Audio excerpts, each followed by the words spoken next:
اللهم صل وسلم وبارك على سيدنا ومولانا محمد النبي الأمي الحبيب العلي القدر العظيم الجاه وعلى آله وصحابه وبارك وسلم وأفوض أمري إلى الله إن الله بصير بالعباد آمين برحمتك يا أرحم الراحمين بحق لا إله إلا الله محمد رسول الله صلى الله تعالى عليه وآله وسلم.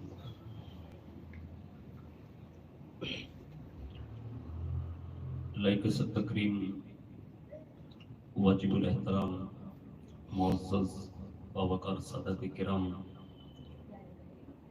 علماء ذوی الاحترام گرامی قدر برادران اسلام و خواتین اسلام، دوستوں، بزرگوں، نوجوان ساتھیوں، پیارے بچوں، عفت مآب، میری ماں اور بہنوں، السلام علیکم ورحمۃ اللہ وبرکاتہ۔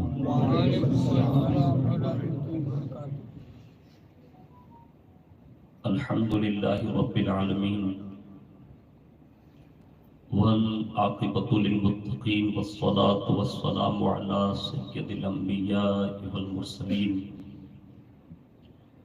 وعلی آلہ واصحابہ وازواجہ وذریاتہ واہل بیتہ وابنه الغوث الأعظم الجيلاني معين الملة والدين وشيخ الإسلام والمسلمين أعلى الحضرة الإمام أحمد رضا وعلى عباد الله الصالحين أجمعين، أما بعد،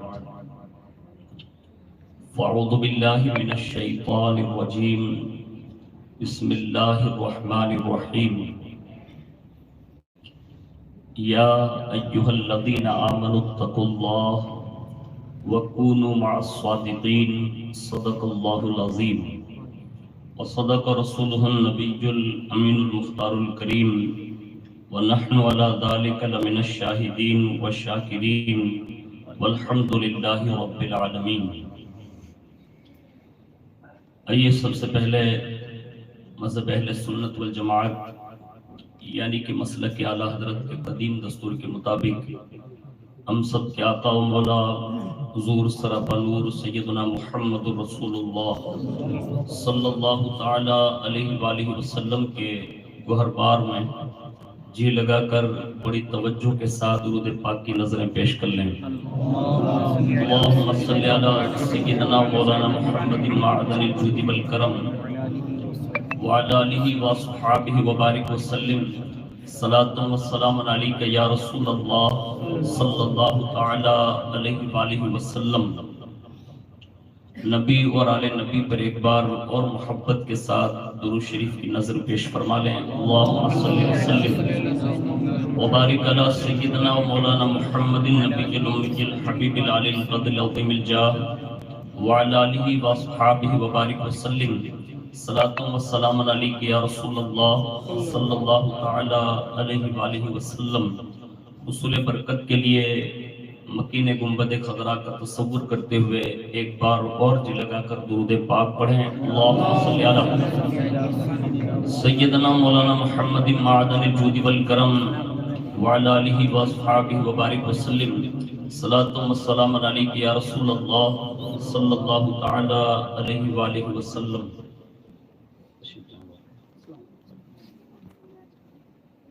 ایک مرتبہ اور محبت سے درود شریف پڑھ لیں۔ اللہم صلی علی سیدنا مولانا محمد معدن الجود والکرم وعلی آلہ وصحابہ وبارک وسلم، صلاۃ و سلام علیک یا رسول اللہ صلی اللہ تعالی علیہ وآلہ وسلم۔ اللہ رب العزت کی توفیق سے اور اس کے پیارے محبوب صلی اللہ تعالی علیہ وآلہ وسلم کے تصدق سے بالخصوص پیران پیر روشن ضمیر سیدنا الشیخ عبد القادر جیلانی المعروف غوث العظم دستگیر رضی اللہ تعالی عنہ کی نگاہ عنایت سے ہم اور آپ جناب اقبال بھائی کے یہاں عرس مخدومی میں شرکت کی سعادت حاصل کر رہے ہیں۔ اللہ رب العزت حضور مخدوم سمنانی محبوب یزدانی سید اشرف جہانگیر سامانی رحمت اللہ تعالی علیہ کے صدقے میں ہماری آپ کی سب کی حاضری کو قبول فرمائیں، اور اس حاضری کو ہم سب کے لیے زندگی میں بار بار مدینۃ الرسول کی حاضری کا سبب بنائیں۔ میں اپنی گفتگو کا آغاز بارگاہ مخدومی میں کسی نے چند اشعار کہے تھے اس سے کرنے کی سعادت حاصل کر رہا ہوں۔ اس سے پیشتر اپنے کئی نعتیں اور منقبتیں ہمارے اونا کے بہترین مداح رسول انہوں نے پیش فرمائی۔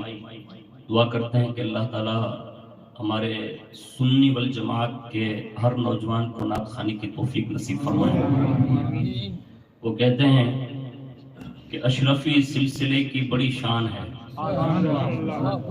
اشرفی سلسلے کی بڑی شان ہے، یہ رسول خدا کا فیضان ہے، یہ رسول خدا کا فیضان ہے، اور تخت چھوڑ کر غوث العالم ہوئے، تخت چھوڑ کر غوث العالم ہوئے، میرے اشرف تو عالم کے سلطان ہے، میرے اشرف تو عالم کے سلطان ہیں۔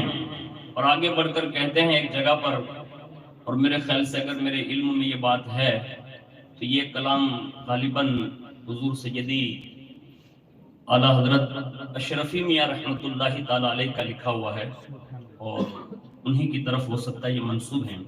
وہ کہتے ہیں کہ نہ مجھ سے چھوٹے گا ان کا دامن، نہ مجھ کو بھولے گا نام اشرف، نہ چھوٹے گا مجھ سے ان کا دامن، نہ مجھ کو بھولے گا نام اشرف، میں بندے بے درم ہوں ان کا، ازل سے ہوں میں غلام اشرف، ازل سے ہوں میں غلام اشرف۔ اور کہتے ہیں کہ انہی کی محبوبیت کا نعرہ، انہی کی محبوبیت کا نعرہ ملائکہ نے فلک پہ مارا، انہی کی محبوبیت کا نعرہ ملائکہ نے فلک پہ مارا، زمین پہ یہ شان غوث العالم، فلک پہ وہ احترام اشرف، فلک پہ وہ احترام اشرف۔ اور ان کے روزہ کا پس منظر دیکھتے ہوئے کہتے ہیں کہ زمین پہ روزہ ہے یا فلک پر، زمین پر روزہ ہے یا فلک پر، کچھ اس کی رفعت یہ کہہ رہی ہے، کچھ اس کی رفعت یہ کہہ رہی ہے، کوئی فلک کا ہے یہ بھی ٹکڑا، جہاں بنا ہے مقام اشرف، جہاں بنا ہے مقام اشرف۔ اور آپ کی ولادت کے تعلق سے کہتے ہیں کہ جناب کے والد نے خواب دیکھا کہ مصطفیٰ نے، جناب کے والد معظم نے خواب دیکھا کہ مصطفیٰ نے یہ دی بشارت کہ ہم نے رکھا ہے نام ان کا بنام اشرف، نام رکھا ہے ان کا بنام اشرف۔ اور آگے بڑھ کر یوں کہتے ہیں کہ کہیں پہ جنات جل رہے ہیں، اور پوری دنیا سنیت اس بات سے ضرور واقف ہوگی کہ پوری دنیا میں اگر کہیں جنات نہ نکلتا ہو اور وہ چھوڑتا نہ ہو کسی کو، تو آج بھی اگر جناتوں سے چھڑانے کی کسی میں طاقت ہے تو وہ آج بھی مخدوم پاک کا مزار پر ہے۔ اور ہم تو مخدوم پاک کی تو بہت بڑی بات کرتے ہیں کہ وہ تو بہت بلند ہے۔ مخدوم پاک کا بیٹا کچھوچا سے چل کر چند سال بعد آ کر بیٹھتا ہے، جسے دنیا حضور رئیس ملت کہتی ہیں۔ جب ان کا بیٹا صدیوں کے بعد جناتوں پر اتنا عبور رکھتا ہے، صدیوں پہلے مخدوم پاک جناتوں پر کتنا بڑا عبور رکھتے ہوں گے۔ تو وہ کہتے ہیں کہ کہیں پہ جنات جل رہے ہیں، کہیں خبیث تڑپ رہے ہیں، کہیں پر جنات جل رہے ہیں، کہیں پہ خبیث تڑپ رہے ہیں، کسی کے سر سے ٹلا تھا جادو، اور کہتے ہیں کہ لکھ دوں میں کیا فیض عام اشرف، کہتے ہیں کہ لکھ دوں میں کیا فیض عام اشرف۔ اور آخر میں کہتے ہیں بھلا کوئی اشرفی سے پوچھے، بھلا کوئی اشرفی سے پوچھے کہ شاہ اشرفی کی شان کیا ہے، بھلا کوئی اشرفی سے پوچھے کہ شاہ اشرفی کی شان کیا ہے، کہے گا وہم و گمان سے میرے بہت بلند ہے احتشام اشرف، میرے وہم و گمان سے بہت بلند ہے احتشام اشرف۔ ایک بار جی لگا کر درود پاک کی نظریں پیش کر لیں۔ اللہم صلی علی سیدنا مولانا محمد معدن الجود والکرم وعلی آلہ واصحابہ وبارک وسلم۔ صلاۃ و سلام علیک یا رسول اللہ صلی اللہ تعالی علیہ وآلہ وسلم۔ اللہ رب العزت نے قرآن عظیم میں ایک جگہ پر ارشاد فرمایا جس کا مفہوم یہ ہے کہ اے ایمان والو اللہ سے ڈرو اور سچوں کے ساتھ ہو جاؤ۔ اب اس آیت کو میرے خیال سے ہم لوگ جب سے سمجھدار ہوئے تب سے سن رہے ہیں، اور اس کے ترجمے کو بھی لوگوں نے اب یاد کر لیا، لیکن آخر یہ قرآن نے اس بات پر زور کیوں دیا کہ سچے کے ساتھ ہو جاؤ؟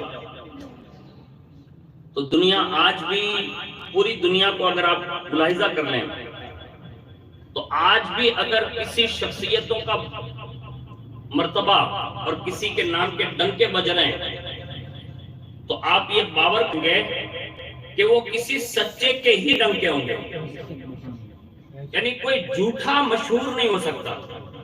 اور بائی چانس اگر وقتی طور پر مشہور ہو بھی جاتا ہے تو فرعون کی طرح غرق بھی کر دیا جاتا ہے، لیکن جو سچا ہوگا وہ جب سے روز ازل سے چلا ہے، چاہے وہ روحانیت کی دنیا میں ہو، چاہے وہ ازل کی دنیا میں ہو، چاہے ابد کی دنیا میں ہو، جس دور میں بھی ان کو آپ دیکھیں گے تو وہ اگر سچا ہے تو اس کا مقام بلند و بالا ہوگا، اور قیامت تک اس کے نام کے چرچے باقی رہیں گے۔ اور انہی سچوں میں سے ایک ذات حضور مخدوم سمنانی رحمت اللہ تعالیٰ علیہ کی، ان کی آمد کے حوالے سے میں نے جمعۃ المبارکہ رحیم نگر مسجد میں پڑھی ہے، تو وہاں میں نے غالباً اس کو بیان کیا ہے، لیکن ہو سکتا ہے کہ آپ لوگ وہاں نہ رہے ہو۔ میں صرف ان کی ولادت کا تذکرہ کر دوں تاکہ اندازہ ہو کہ وہ آئے تو اتنی شان سے، وہ جب آ گئے ہوں گے تو شان کا عالم کیا ہوگا، یعنی وہ آئے کس شان سے۔ آپ کے والد حضرت سیدنا سلطان سید ابراہیم نور بخشی رحمت اللہ تعالیٰ علیہ، یہ اپنے زمانے کے بادشاہ ہیں، یعنی سلطان وقت ہے۔ اب وہ بادشاہ نہیں جو آج کل آٹے مارتے، وہ بادشاہ نہیں، وہ بادشاہ جو حقیقت میں بادشاہ تھے۔ ہاں، اب وہ وقت کے سلطان ہیں۔ اب ظاہر سی بات ہے کہ جس کے پاس اتنی بڑی حکومت ہو، اب اس کے یہاں کس چیز پہ کمی ہوگی، لیکن ہوتا ہے دنیا میں کچھ چیزیں ایسی ہیں جو اللہ نے فطرتاً انسان کے دل میں ڈال رکھی ہے کہ اگر وہ چیزیں نہ ہو نا تو کبھی دل دکھتا ہے۔ سلطان الوقت ضرور ہے، حکومت بہت بڑی ہے، لیکن اس کے باوجود بھی اولاد نرینہ نہیں ہے۔ اولاد نرینہ سے مراد بیٹا نہیں ہے، بیٹیاں ہیں، بیٹے نہیں ہیں۔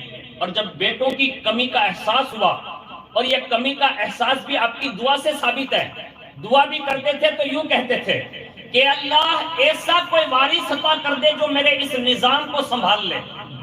اب وہ نظام یہ نہیں چلاتے تھے جو آج کل کے لوگ چلاتے ہیں، نہیں، ان کی نظامت میں 2000 مدرسے چلتے تھے۔ کتنے 2000 گئے کبھی ہم لوگ مدرسہ؟ نہیں، ہم اپنے بچوں کو بھی نہیں بھیج سکتے۔ اب حالات اتنے ابتر ہو چکے ہیں کہ اب مدرسوں کی ہمیں توجہ ہی نہیں ہے۔ ہمیں یہ لگ رہا ہے کہ یہ مولانا مولوی لوگوں کا چڑھایا ہوا ہے مدرسہ، نہیں، یہ مخدوم پاک کے والد اپنے زمانے میں 2000 مدرسے چلا رہے تھے۔ آج آپ 26 جماعت کو دیکھ لیں، انہوں میں 26 اچھے مدرسے آپ کو نظر نہیں آئیں گے۔ یہ کمی ہے ہماری۔ میں یہ نہیں کہتا کہ ہر علاقے میں دارالعلوم کھول لو، یہ نہیں کہتا، کم از کم اچھا مکتب تو کھولو کہ تمہارے چھوٹے چھوٹے بچے اور یہ نوجوان کم از کم اپنا ضروری دین کا علم تو حاصل کر لیں، ورنہ یہ وہابی، دیوبندی، چکرالوی، یہ شیعہ، یہ رافضی، یہ سارے بھیڑیے ہیں اور ایک جھٹکے میں لوگوں کے ایمان تباہ کر رہے ہیں، اور ہمیں پتہ تک نہیں ہے۔ سید ابراہیم نے 2000 مدرسے کھولے، اور مدرسے بھی ایسے نہیں کہ جہاں ہمارے یہاں 2-3 لڑکے آتے ہیں اور چلے جاتے، ایسا نہیں، ہر مدرسے میں 2000 بچے پڑھ رہے ہیں۔ اور وہاں ان کی سلطنت میں 2000 مفتی ایسے رہتے تھے جو ہر وقت قلم تھامے ہوئے رہتے تھے، یعنی ان کے یہاں ان کی بارگاہ یہ دارالافتاء ہوا کرتی تھی۔ اتنی بڑی شہنشاہیت ہے، اس کے باوجود بھی علم اتنا۔ لیکن کمی محسوس ہوئی کہ بیٹا نہیں ہے، اور بیٹا نہیں ہے تو یہ نظام سنبھالے گا کون؟ یہ احساس ہوا۔ آج ہمارے یہاں بچے نہیں ہوتے تو لوگ کیا کہتے ہیں معلوم ہے؟ ہاں چھوکرا نہیں تو آپ بھاگ لے ہے کون؟ یعنی لوگوں کا مزاج اولاد کے لیے یہ ہے کہ چھوکرا نہیں تو اگر آپ ورسوں بچے نہیں تو ہم بھاگلا کون پڑوشے؟ મારા ભાઈ اولاد ای માટે નથી, اللہ એના વારિસ બનાવેલ જ છે જો આવશે તો. પણ یہ نیت نہیں ہے. کچھ ایسی نیتیں کر لے کہ تیری دنیا بھی وہ سوار دے اور میدان محشر میں پہنچے تو اس کی وجہ سے تیری شفاعت بھی ہو جائے. بیٹے اس لیے مانگے جاتے ہیں، اس لیے نہیں جو ہم اور آپ بھاگلے پڑھنے میں لگے ہوئے ہیں، نہیں اس لیے بیٹے نہیں ہیں. آج جو بیٹے نافرمان ہو رہے ہیں اس کی وجہ یہ ہے کہ دعا میں کہیں غلطی ہو گئی ان سے. یہ دعا کی غلطی نہ ہوتی تو بیٹا کیسا پیدا ہوتا؟ سنیے، سید سلطان ابراہیم کہتے ہیں میں نے دعا کی کہ اللہ ایک بیٹا چاہیے، کوئی وارث ایسا عطا کر دے جو میرے یہ سارے روحانی نظام کو سنبھال سکے. جب یہ دعا کرتے کرتے کرتے کرتے ایک دن مصلی پہ سو گئے اور نیند آ گئی. نیند آئی نا تو پھر وہ نیند ہماری اور آپ کی طرح نہیں تھی، بڑی قسمت کی نیند تھی. سر کی آنکھیں بند ہوئی، دل کی آنکھیں کھلی، خود سلطان مدینہ خواب میں تشریف لے آئے. حضور خواب میں آئے. آج اپنا حگو دادو خواب میں نہ تھا تو ابے نہیں آ رہا. کیوں نہیں آ رہا؟ کیونکہ ہم نے کارنامے ایسے کیے ہیں کہ ہمیں اپنا سگا باپ بھی اب خواب میں نہیں آتا. کچھ اچھے کام کرو تو آج بھی یہ مرحوم ترس رہے ہیں کہ تمہارے گھر پہ آ کے بتائیں کہ مجھے اس چیز کی ضرورت ہے. پہلے آپ اٹھا کر دیکھیے، سینکڑوں بزرگوں کو رسول اللہ کا دیدار ہوتا تھا. مرحوم کی بات نہیں کر رہا ہوں، ڈائریکٹ رسول اللہ کا دیدار ہوتا تھا اور حضور خواب میں آ کر سینکڑوں بشارتیں عطا فرماتے تھے. ارے میں تو خواب کی بات کر رہا ہوں. ہمارے یہاں ظاہر میں بزرگ لوگ ایسے جن کو کئی بار عالم بیداری میں رسول اللہ نے اپنا دیدار عطا فرمایا. یعنی وہ پیر طریقت ہوتے تھے، درجے پر فائد ہوتے تھے، کوئی عالم ربانی ہوتا تھا. ظاہر میں حضرت امام جلال الدین سیوطی کے بارے میں لکھا ہے کہ کم و بیش 72 مرتبہ عالم بیداری میں انہوں نے رسول اللہ کا دیدار فرمایا. اور حضرت علامہ قسطلانی، حضرت علامہ نبھانی جس کو کہتے ہیں، وہ حضرت علامہ نبھانی کی بیوی جو تھی اہلیہ، بیوی تو سمجھتے ہیں نا آپ لوگ، گھر والی، اس کو رسول اللہ کا کم و بیش 80 مرتبہ یا 82 مرتبہ دیدار ہوا. آج ہماری قوم کی بیٹیوں کو خواب نہیں آتے، حاضری آتی. یہ ہنسی نہیں، میں حاضری کا مخالف نہیں ہوں. جنات اگر ہیں تو ہم اس کے قدرداں ہیں کہ جنات پکڑ سکتا ہے عورتوں کو بھی. لیکن اگر کوئی ماں بہن بیٹی یہ کہے کہ میں سید شاہ بابا ہوں، کوئی یہ کہے کہ میں حضرت شاہ بابا ہوں، کوئی کہے میں گیبن شاہ بابا ہوں، تو میں یہ کہوں گا بہن تو جھوٹ بول رہی ہے. اس لیے کہ ہمارے یہاں کسی بھی ولی کو اجازت نہیں کہ وہ کسی کے جسم میں داخل ہو جائے. اور وہ ولی جو زندگی پر کسی غیر عورت کا منہ نہ دیکھے وہ کسی عورت کے دل میں داخل ہو جائیں گے، یعنی یہ پنڈ میں آ جائیں گے. ہمارے یہاں یہ تصور ہے ہی نہیں. جنات ہو سکتا ہے، میں اس کا قائل ہوں، لیکن اگر ہم یہ بھروسہ کرتے ہیں معاذ اللہ رب العالمین کے فلانا پیر آوے نہ ڈھیکڑا پیر آوے، تو یہ سراسر جھوٹ ہے. اور جو اس طرح کے معاملات کرتے ہیں وہ غلط فہمی میں ہیں، اور جو ان کے پاس جاتے ہیں وہ بھی غلط فہمی کے شکار ہیں. اس کی اپنی اصلاح کرنی چاہیے. میں کسی کے وروਧ میں نہیں کہہ رہا ہوں، حقیقت بتا رہا ہوں. لیکن وہ زمانہ تھا کہ جن کے سونے پر رسول اللہ کا دیدار، جن کی بیداری پر رسول اللہ کا دیدار. آخر حضور خواب میں آتے کیوں ہیں؟ اس لیے کہ امتیں اگر دل سے یاد کرتے ہیں نا تو حضور ضرور آتے ہیں، اور یہ سب نے دیکھا ہے. سید ابراہیم رحمۃ اللہ تعالی علیہ کو خاص حاجت تھی، یاد کرتے کرتے سوئے، حضور نے دیدار عطا فرمایا. اور دیدار میں پہلا جملہ سنیے، پہلا جملہ حضور نے فرمایا، بیٹے ابراہیم، پتہ یہ چلا رسول اللہ رہتے مدینے میں لیکن اپنے ہر بیٹے کی خبر رکھتے ہیں. یعنی رسول اللہ کے شہزادوں کی یہ شان ہے، سید نے کوئی خبر لے کہ نہ لے، رسول اللہ ضرور لے چھے، یاد رکھو اپنے. یعنی رسول اللہ کو اپنے بیٹوں کی یہ شان پتا ہے.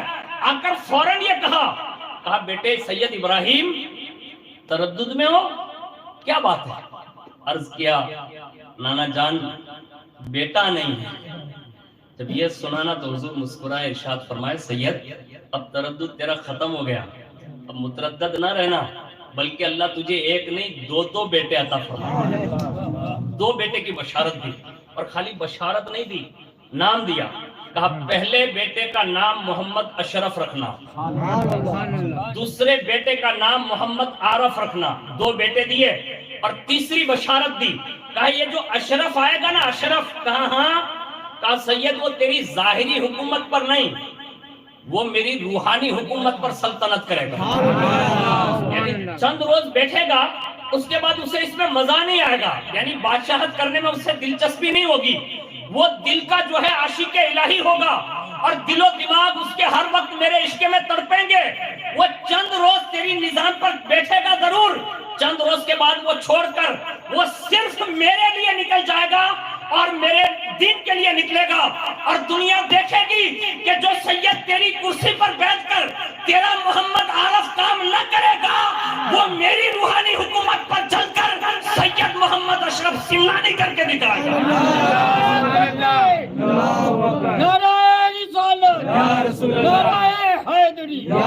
آج بھی دنیا اس سکے کو مان رہی ہے، اور پہلے سکے بھی جو ہوتے تھے نا اسے بھی اشرفی کہا جاتا تھا، یہ بڑی بات ہے، لیکن میں اس پہ گفتگو نہیں کرتا، لیکن جیسے یہ حضور نے خواب میں بشارت دی، بڑے خوش ہوئے اور جلدی سے اٹھ گئے اور اٹھ کر 2 گانا شکرانے کی پڑھی، اور اس کے بعد فجر بعد اپنی اہلیہ سے ملے، بیوی سے، اور ان کا نام تھا حضرت سیدہ خدیجہ، وہ اپنے زمانے کی حافظہ قرآن تھی، یعنی مخدوم پاک کے عرس میں آئے ہو تو اپنی بیٹی کو بھی عالمہ یا قاریہ یا حافظہ ضرور بنانا چاہیے، اس لیے کہ آج کل نیچر یہ بن چکا ہے کہ ہماری قوم کی بیٹیوں سے علم بڑی تیزی سے نکل رہا ہے، الحمدللہ اونا کی سرزمین پر سینکڑوں ادارے بچیوں کے لیے بن رہے ہیں اور بنے ہوئے ہیں، ہمیں اور آپ کو سبقت کرنی چاہیے اس معاملے میں کہ ہمیں بڑھ چڑھ کر اپنی بیٹیوں کو بھیجنا چاہیے، اس لیے کہ ماں جب غیرت مند ہوتی ہے نا تو بیٹا اشرف مخدوم سمنانی جنم لیتا ہے، یعنی حافظہ قرآن ہے، عابدہ ہے، زاہدہ ہے، طیبہ ہے، طاہرہ ہے،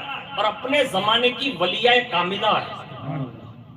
ان سے بشارت دی، کہا مبارک ہو خدیجہ، کہا کس بات کی، کہا آج نانا تشریف لائے تھے بشارت دینے کے، قربان جائیں اس زمانے کی خواتین بھی فوراً اپنے سرتاج سے کہتی ہیں کہ آپ کو بھی مبارک ہو، کہا کس بات کی، کہا رسول اللہ آپ کے خواب میں آئے تھے نا، کہا ہاں، کہا میرے ابا میرے خواب میں آئے تھے، یعنی حضرت محمد نور بخشی رحمت اللہ تعالیٰ، کہا وہ میرے خواب میں آئے تھے، کہا پھر، کہا انہوں نے آتے ہی کہا جو تمہیں رسول اللہ نے بشارت دی نا وہ ساری بشارتیں مجھے وہ دے کر گئے، اور اس کے بعد ایک خوشی کی لہر دوڑی، بیٹی کی خوشی کا مطلب خالی سنا نا تو ایک لہر دوڑ گئی، بڑا لوگوں کو کھانا وانا کھلایا، جو بھی نظام تھا کیا، ایک عرصہ ہوا، تھوڑے دن ہوئے نا تو حجرے خاص میں بیٹھے، کون، سلطان ابراہیم، اب حجرے خاص جو بادشاہ کا ہوتا ہے وہ کس کو کہتے ہیں معلوم ہے، وہاں اپنی بھاشا میں یوں کہتے ہیں چکلا بھی نہیں فرق سکتا، ایسا بولتے نا، بادشاہ وہی ہوتا ہے جس کے پاس حکومت ہوتی ہے نا، اب اسے مل نہیں سکتے جلدی، آیا ایرا گیرا نتو کھرا بیتن کارا کاچ ناکن بیج جائے تو ملتا نتھی،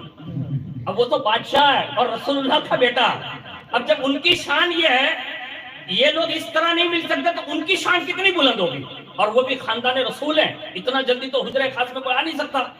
اچانک کیا دیکھا، ایک مست ملنگ اس زمانے کے جو مجذوب تھے، اور عجیب اتفاق کہ ان کا نام بھی ابراہیم ہے، یعنی وہ مجذوب تھے ان کا۔ اب مجذوب کی بھی میں آپ کو تعریف کر دوں تاکہ آپ کو سمجھ میں آ جائے، ایرا گیرا نتو گیرا سب مجذوب نہیں ہوتا، آج جو ہمارے یہاں چل بسے نا لوگ کہ فلانا ہے مستان، ڈھیکڑا ہے مستان، پچھڑا ہے مستان، یہ کوئی مستان نہیں، مستان نے پیسہ نہیں پڑی نو ہوئے، مستان نے گھڑیال نو پڑی ہوئے، مستان کوئی دی آکڑا نو لکھا ہے، یہ جگاری نو ہوئے، آپ نے بتا بے وقوف چاہیے یار کہ ہم لوگ ایسے مستان ڈھونڈیں گے، ہمیں تو ایسا مستان چاہیے جو سلطان ابراہیم کے گھر تک آ گئے تھے، گھر میں آ گئے حجرے خاص میں، اور جیسے دیکھا تو تڑپ گئے، آپ کون ہے، کہا ابراہیم، کہا ابراہیم تو میں ہوں، کہا میں بھی ابراہیم ہوں، کہا آپ ہے کون، کہا اپنے زمانے کا مجذوب، کہا حضور کیسے تشریف لانا ہوا، کہا بشارت دینے آیا ہوں، اتنا سنا تو کھڑے ہو گئے اور سیدھا اپنا جو پلنگ تھا نا اس پہ بٹھا لیا، کہا حضور تشریف رکھیں، بٹھایا، ادب سے کھڑے ہو گئے، کون، سلطان ابراہیم، ادب سے ہاتھ باندھے کھڑے ہیں، کہا حضور کچھ عطا فرمائیں، کہا کیا چاہتے ہو، کہا بیٹا، کہا بیٹا چاہتے ہو، کہا ہاں، کہا دوں گا، ایک شرط ہے، تو کہا حضور فرمائیں، تو کہا 1000 اشرفی لوں گا، 1000 روپیہ مانگیا، میں نے کہا 1000 اشرفی دے دے، مجذوب ہوتا ہے، اس نے فوراً اسی وقت خادم کو حکم دیا، سلطان ابراہیم نے فوراً پیسے لا کے گود میں ڈال دیا، اور گود میں لیے ایسے ایسے کھنگالے اور فرماتے یہ سید ابراہیم سستا سودا کر لیا، یعنی 1000 روپیہ دیا ہے نا تو نے، لیکن جو بیٹا دے رہا ہوں نا وہ بھی اشرفیوں کے بدلے اشرف دے رہا ہوں، اور یہ سستا سودا ہے۔ اور فرمایا آج بشارت دے کے جاؤں گا، اس دن آؤں گا جس دن اشرف آ چکے ہوں گے۔ اور ایک عرصے کے بعد حضور مخدوم سمنانی علیہ رحمہ جب دنیا میں تشریف لے آئے، اسی دن پھر وہ آئے اور سیکورٹی والوں سے مطلب بھیڑتے بھیڑتے بالکل جہاں جشن تھا نا اس میں آ گئے، اور لوگوں نے کافی روکنے کی کوشش کی۔ فرمایا جو آیا ہے نا اس کی مبارکباد دینے کے لیے آیا ہوں، یہ کہہ کر اندر گھس گئے، اور سید سلطان ابراہیم رحمۃ اللہ علیہ نے آپ کا بڑا مطلب استقبال کیا اور بڑی خوشی کا اظہار کیا۔ یہ ایک ولادت کا پس منظر میں نے آپ کے سامنے پیش کیا۔ اب ہمیں حضور مخدوم سمنانی علیہ رحمہ کی سیرت سے اور کیا سیکھنے کی ضرورت ہے؟ نمبر 1، اب بادشاہ کے یہاں جس کی ولادت ہو، بادشاہ کا بیٹا ہو، اور وہ بھی سالوں کے بعد ملا ہو، اور وہ بھی رسول اللہ کی بشارتوں کے ساتھ ملا ہو، اب اس کے لاڈ پیار کتنے ہوں گے وہ تو ہم بیان نہیں کر سکتے نا، یعنی کتنے شان سے پالا ہوگا، لیکن اس کے باوجود بھی 4 سال 4 مہینے اور 4 دن کے ہوتے ہیں، تو اسی وقت حضرت مولانا عباد الدین تبریزی رحمت اللہ تعالی علیہ کو بلایا جاتا ہے اور بسم اللہ خوانی پڑھائی جاتی ہے۔ سب سے پہلے 4 سال میں یہ کام کیا، اور 4 سال سے 3 سال آگے بڑھے مخدوم پاک، بادشاہ بیٹا، بادشاہ کا بیٹا ہے، باپ بادشاہ ہے، لیکن اس کے باوجود بھی 7 سال کی عمر میں مخدوم سمنا کو اتنا ٹیلنٹ کیا اور اسی تربیت اور تعلیم دی کہ 7 سال کی عمر میں سارا قرآن 7 قرأتوں کے ساتھ انہیں حافظ قرآن بنا دیا۔ اس کو کہتے ہیں بادشاہ کا بیٹا۔ ہاں یہ بڑے لوگ ہیں، یعنی اللہ نے ان کو یہ تربیتیں دی ہیں جو پوری دنیا لیول پر ان کو کام کرنا تھا نا، تو 7 سال کی عمر میں حافظ قرآن اور 7 قرأت میں آپ کو کیا سمجھاؤں، آج ہمارے یہاں خالی قرأت لوگ سمجھنے کے لیے تیار نہیں ہیں، یعنی الف با اگر حروف اور مخارج کے ساتھ درست پڑھائے جائیں تو کہتے ہیں مولانا آ تو نہیں تھا بھائی، یعنی لوگ بھگ جاتے ہیں۔ تو اب پڑھو وہی جس کے بارے میں تم ثواب کی امید رکھتے ہو، وہاں ثواب نہیں ملتا۔ جاہل کے لیے حکم یہ، ان پڑھ اگر آدمی اور مخارج نہیں آتے تو فقہا فرماتے وہ قرآن پڑھ ہی نہیں سکتا۔ لوگ کہیں گے مولانا تو کیا کریں، میں نے کہا خالی دیکھ، کیونکہ وقت نکل گیا نا بھائی، اب بھی وقت ہے، اگر درست مخارج آ جائے تو کم از کم پڑھ، اگر نہیں پڑھا تو انہیں درست مخارج، اور تو یہ سمجھتا ہے کہ میں پڑھ رہا ہوں تو ثواب مل رہا ہے، تو یہ ہماری بے وقوفی ہوگی۔ پڑھنے کے بجائے ہمیں الٹا گناہ مل سکتا ہے۔ اس کی ایک آسان مثال دے دوں تاکہ سب کو سمجھ میں آئے۔ ہمارے یہاں لوگ اذان دینے کے بھی بڑے شوقین ہیں، ہونا بھی چاہیے، اذان دینی چاہیے، میں منع نہیں کرتا، لیکن اگر درست نہیں آتی تو نہیں دینی چاہیے۔ لفظ اللہ اکبر، اس میں الف کاف با را، اکبر، یہ اتنا، اگر کسی نے با کو کھینچ دیا، اکبار، اللہ اکبر کا مطلب ہوتا ہے اللہ سب سے بڑا ہے، جو ہم سب دیتے ہیں، لیکن اکبار اگر کسی نے کہہ دیا تو معاذ اللہ اس کا مطلب ہوگا اللہ شیطان ہے۔ اب اس کو قبول کریں گے؟ جس کو آوے نے 10 کھانسیاں کھاتا ہے مائک میں اور اللہ اکبر پورا کہہ نہیں پاتا، وہ اذان دے رہا۔ اصلاح کرنے کی ضرورت ہے نا ہمیں، ہم سب کو چاہیے۔ میں نہیں کہتا کہ اذان کوئی نہ دے، ایسا نہیں کہہ رہا ہوں، لیکن اذان اگر آتی ہونا تو دینی چاہیے، ورنہ کم از کم اچھے جو درست مخارج سے دے سکتے اور وہ بھی داڑھی والے ہو نا تو ان کو دینی چاہیے۔ اب تو ہمارے یہاں لوگ جھگڑا کر رہے اس پہ، لیکن میں بات عرض کر رہا تھا کہ یہ 7 قرأتوں میں حافظ قرآن بنے 7 سال کی عمر میں۔ 14 سال کی عمر ہوئی نا تو 14 سال کی عمر میں اللہ نے علوم اور فنون جو ظاہری، وہ سارے علوم کی فضیلتیں اور عالمیت، فضیلت، جو کچھ بھی آپ کہہ لیں، وہ سارے علوم مخدوم پاک نے حاصل فرما لیے تھے، یعنی اپنے زمانے کے عالم ربانی بن چکے تھے اور سارے علوم اللہ نے عطا فرما دیے۔ اور اس کے بعد حضور مخدوم پاک رحمت اللہ تعالی علیہ جب تقریباً 15 سال کی عمر کو پہنچے ہوں گے، اسی درمیان آپ کے والد بزرگوار یعنی سید سلطان ابراہیم رحمت اللہ تعالی علیہ، ان کا وصال پرنور ہو گیا، اور جیسے وصال ہوا نا تو وصال ہوتے ہی آپ کو تخت بادشاہی پر بٹھا دیا گیا، یعنی خود سلطان وقت بنے، اور تقریباً 10 سال کا عرصہ آپ نے حکومت فرمائی۔ کنہوں نے؟ مخدوم پاک نے۔ لیکن ٹیلنٹڈ اتنے تھے کہ ابھی 10 سال یہ گزرے، 15 سال کے تو تھے ہی، تو 10 سال اور گزارے، کتنے ہوئے؟ 25۔ اب اس 25 سال میں جو 10 سال کا عرصہ تھا نا، جیسے تخت نشین ہوئے تھے تو دل میں الجھن پیدا ہو گئی. حالانکہ بہت بڑی جگہ تھی، کیونکہ سلطان ابراہیم کی جگہ تھی. اب اپنے والد کے تخت پر بیٹھنے کے باوجود بھی دل میں سکون نہیں ملتا تھا، الجھن رہتی تھی. کیوں؟ اس لیے کہ رسول اللہ نے جو بشارت دی تھی نا، اس کا اثر شروع ہو گیا. یعنی بیٹھتے ہی اب جب یہ ہوا نا، تو اللہ نے یہ کرم فرمایا کہ کہیں ایسا نہ ہو کہ اشرف چند روز میں یہ تخت چھوڑ کر کہیں نکل نہ لیں. تو اللہ نے کیا انتظام فرمایا خبر معلوم ہے؟ 10 سال تک جو حکومت کرنے دینی تھی ظاہری، تو ان کی رہنمائی کے لیے اللہ نے خضر علیہ السلام کو بھیجا. یعنی ابھی بیٹھے ہی چند روز ہوئے نا، تو دل میں تھوڑا بے سکونی بے قراری ہوئی. تو خضر علیہ السلام آئے، ارشاد فرمایا اشرف کیا بات ہے، سکون نہیں مل رہا؟ کہا نہیں، بچپن سے جو دل عشق کے الہی سے لگا ہوا ہے، حضور سے لگا ہوا ہے، تخت پر بیٹھنا اچھا نہیں لگتا.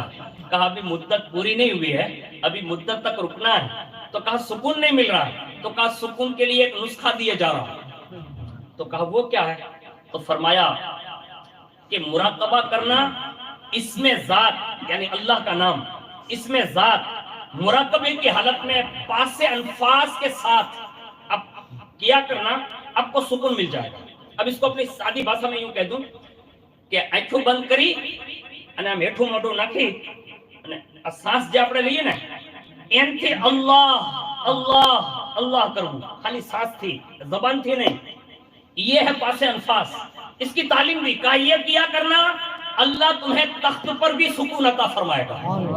یعنی مالدار جتنے لوگ بے سکون ہو نا، کہیں سکون نہ ملے نا، تو ان کو یہ چاہیے کہ گدے پر بیٹھ کر ایسے سانس بھی لیتے جائیں، اللہ اللہ کرتے جائیں، اللہ سکون عطا فرمائے گا.